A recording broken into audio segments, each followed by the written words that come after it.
Welcome to r/Topposts, where OP discovers that her fiancé is sleeping with her mother.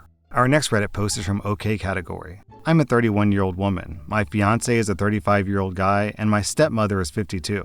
Everything seemed perfect until I found out last night that my fiancé has been secretly hooking up with my stepmother for months. I found not only texts, but my stepmother was sending full-on naked selfies of her, and when I opened up the hidden portion of his videos and photos, I found an adult video of them doing it in his truck. I went through his phone when he was sleeping. Something just felt super off. He's always been someone who was always on his phone, but something in my gut told me I needed to see what he's doing. Because of all the wedding planning, we were barely having any intimacy. We would go to bed at different times, and we just weren't connecting. I was in full-blown tears in the middle of the night last night, but I sent myself everything I'd found. I went downstairs to the couch to sit there. Obviously, I couldn't believe my own eyes as to what I was seeing. I still haven't slept. I'm not sure how I'm going to confront him. Do I do it the right way, or do I plan my escape somehow? In the past, when I was feeling it in my gut, he tried to gaslight me, saying I'm overreacting and I need to chill out. Then OP posted an update. I called in sick to work yesterday and acted sick on the couch. My fiancé got up as usual and went to work. I turned off all the cameras in the house and outside, and I called up a friend who lived 20 minutes away and told her I needed to stay with her for a bit, and of course, she welcomed me with open arms. I packed a few important things, like clothes. I think my plan will be to escape quietly with as little drama as possible. I've already basically canceled everything for the wedding. My ex-fiancé has noticed that some of my things are gone, and is texting and calling me like crazy, and I didn't come home last night. So after confirmation that I've canceled the wedding, I sent him this text. The wedding has been canceled. I want absolutely nothing to do with you. I'll arrange to come and get the rest of my stuff soon. Please no longer contact me from here on out. As for my dad, I'm meeting him for coffee tonight to tell him. My life is turned upside down, and I had to take a leave of absence from work for the time being, which I can barely afford to do, but I need some time. Look on the bright side, OP. At least you found this out before the wedding. Our next Reddit post is from Snoozy Caramel Otter. So a couple of weeks ago, my older sister came over for dinner. Everything was normal until she suddenly went pale and said her engagement ring was missing. She said she had it that morning. She definitely remembered putting it on, and now it was gone. She panicked, started tearing up the house, digging through the couch cushions, the laundry basket, under the bed, everywhere. I helped her look for almost an hour. Then things got weird. She got quiet in the way where you know something is coming, and she asked if she could check my room. I asked why. She said that when things go missing, sometimes people take things without thinking, especially sentimental things. I was so stunned I didn't even answer. She walked into my room anyway and started digging through my dresser like she was on some detective mission. After she left, I just sat there feeling gross. We're close, or at least I thought we were. She texted later saying she was disappointed but not surprised, and that she would deal with this another day. I didn't even know what she meant. I didn't sleep that night. Jump to yesterday. I get a call from her. She sounds embarrassed. She found the ring. Where? In her own winter jacket pocket. The same jacket she wore that morning. She apparently put lotion on, took the ring off, slipped it into her pocket for 1 second, and forgot. She laughed about it like it was some silly moment.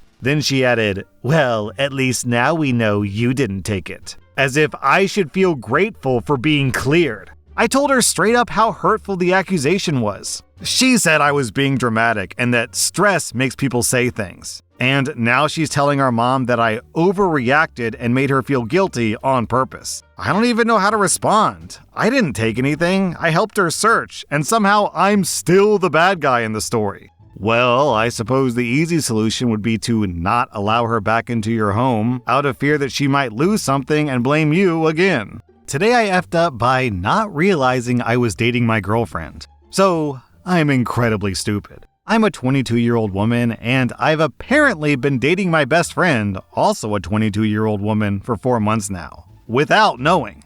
Our entire friend group knew. She was introducing people to me as her girlfriend, rightfully so. The whole time, I just thought that we were extremely close best friends. I was talking with another one of our friends earlier, and I brought up my girlfriend, Mina. I said that I love how close we are, and just talked about how much I love our friendship. My friend literally froze. I knew I'd said something wrong. I just didn't know what. She quickly left the room to, I assume, text our friend group. I got a call from Mina about 5 minutes later asking me what I was talking about. So I told her I love our friendship and I love how affectionate we were able to be without it being weird. She went silent and then said that she would be over soon. Skip to her showing up, and she sits down next to me and breaks the news to me that we've been dating for 4 months. I was so confused, and she broke it down for me. She asked me about any time she kissed me.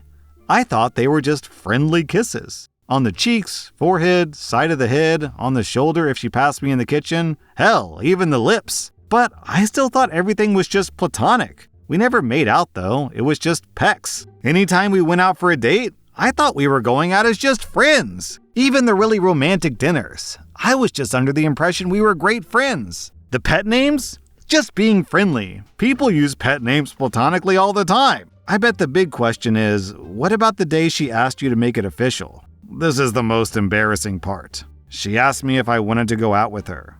I said yes. However, we were in a cafe. I thought she meant if I wanted to physically go out of the cafe with her. I'm not kidding. We talked everything out, and even though Mina looked like she was about to have an aneurysm, she was really calm with me. Anyway, we're now officially actually dating. I do actually love her, and I like her romantically, even if it took me being dumb to realize it, lol. The top comment is from Apprehensive Till. If she hadn't told you, would you have reached the point of having passionate hugging and thought that it was just platonic? Just gals banging pals? Yeah, sure, we're just friends with benefits. No actual attraction, it's just, satisfying each other's needs, that's all there is to it.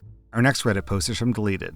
I'm a 23-year-old woman, and my husband, who's 25, got married last year in March after dating for 3 years. I've never had any issues with his family, and his mother and I used to get along quite well. We were also the first on both sides of the family to get married. Long story short, planning this wedding was no walk in the park, and there were multiple fights between myself and the mothers, my mother and his mother, about stupid nitty-gritty stuff like decor, what table I wanted to use, round or square, even what style dress I wanted to wear. But the cherry on top was my mother-in-law's outfit that she was planning on wearing. In the 6 months that we planned our wedding, I expressed multiple times that the only color guests were not allowed to wear was white. And I even encouraged everyone to go all out with their outfits. Like prom looks. Because who doesn't love dressing up and looking their best? But clearly this didn't include my mother-in-law. She continued to show me pictures of the outfits that she was planning on wearing,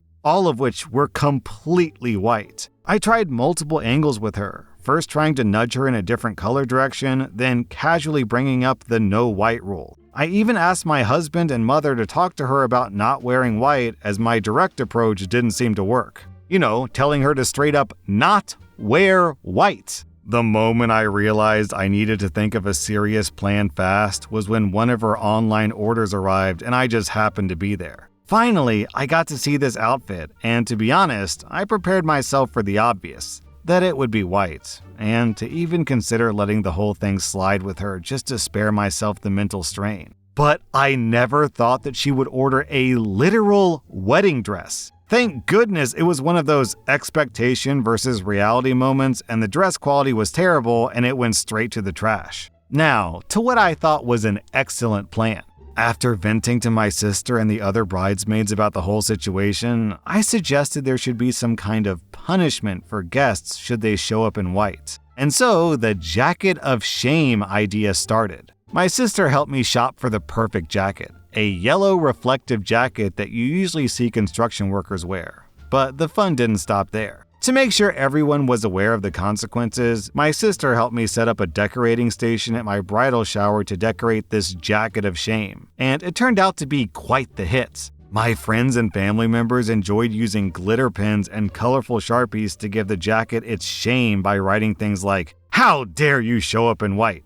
Are you the bride? I think not." You get the point. Afterwards, I explained what the jacket would be used for. That if someone shows up to our wedding wearing white, or anything that could be passed off as a wedding dress, they'll be forced to wear this jacket the moment they step onto the venue. And that the jacket will not be allowed to be taken off, even in official wedding and family photos. Maybe I took it too far after someone asked, "But won't that ruin your photos and throw off the whole aesthetic?" And I bluntly replied with, "Not at all. I would frame the photo and hang it up in our house as a reminder/trophy." Needless to say, I never got that photo, and my mother-in-law turned up in an all-black funeral outfit to our wedding. I took it as a win, but I keep getting shade every now and then from his mother and aunt about how inappropriate the jacket was, and that I was such a B-word for forcing the jacket onto my guests. Our next Reddit post is from Neighbors from Hell. This started 2 years ago. My neighbor, Gary, reported me to the HOA because my trash cans were visible from the street on a non-trash day. I got a $50 fine. I said, "Okay, Gary, okay." Every Wednesday night, I set an alarm for 3 a.m. I go outside in dark clothes. I move his trash cans about 6 inches to the left. That's it, just 6 inches. Then I go back to bed. The first few months, he didn't notice. Then one morning, I saw him standing in his driveway just staring at them. He moved them back. Next Wednesday, 6 inches. He started putting a rock in front of them to mark the spot. I moved the rock too. He installed a Ring camera. I approached from the blind spot behind his bushes. I know his yard better than he does at this point. Last summer, his wife came over to ask my wife if we noticed anything strange in the neighborhood. My wife said no. I was standing right there. I ate a granola bar and nodded. In October, he had his house blessed. I watched a priest walk through his front door. I saw them standing in the driveway praying over the trash cans. I almost felt bad. Almost. He started bringing them inside his garage now. So I've pivoted to moving his welcome mat 2 inches every week instead. I will never stop. I don't remember what being normal feels like. The HOA created me.